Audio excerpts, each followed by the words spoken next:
বিশ্বজুড়ে চাঞ্চল্য। ইরান এবার সরাসরি হামলা চালিয়েছে ইসরায়েলের পরমাণু অস্ত্র গুদামে। এমন আক্রমণ এর আগে কখনো দেখা যায়নি।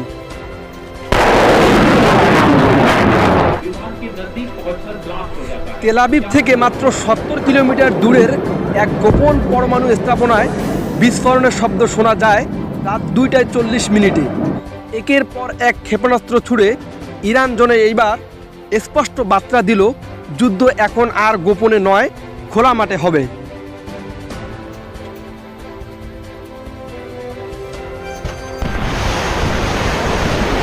ইসরায়েল দাবি করেছে তারা কিছু ক্ষেপণাস্ত্র ঠেকাতে সক্ষম হয়েছে, তবে অনুপ্রবেশকারী একাধিক ড্রোন পরমাণু বেজে বিস্ফোরণ ঘটায়।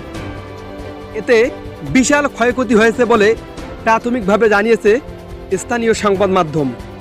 এই হামলার পর গোটা মধ্যপ্রাচ্যে উত্তেজনার পারদ চরমে। যুক্তরাষ্ট্র, রাশিয়া ও চীন সবাই সতর্ক, নজর রাখছে পরিস্থিতির উপর। হুঁশিয়ারি দিয়েছে জাতিসংঘ। বিশ্লেষকরা বলছেন এটা যুদ্ধের চূড়ান্ত সিগন্যাল।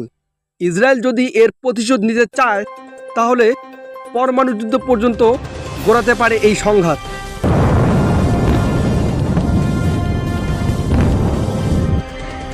এই মুহূর্তে দরকার কূটনৈতিক হস্তক্ষেপ, কারণ একটি মাত্র ভুল সিদ্ধান্তে গোটা মানবজাতিকে বিপর্যয়ে ফেলতে পারে। আপনার কি মনে হয়, ইরানের এই পদক্ষেপ কি যুক্তিসঙ্গত ছিল? ইসরায়েল এবার কি করবে? কমেন্টে জানাতে ভুলবেন না। ভিডিওটি শেয়ার করুন, সাবস্ক্রাইব করুন আমাদের চ্যানেল এবং আপডেট পেতে অবশ্যই আপনারা পাশে থাকবেন।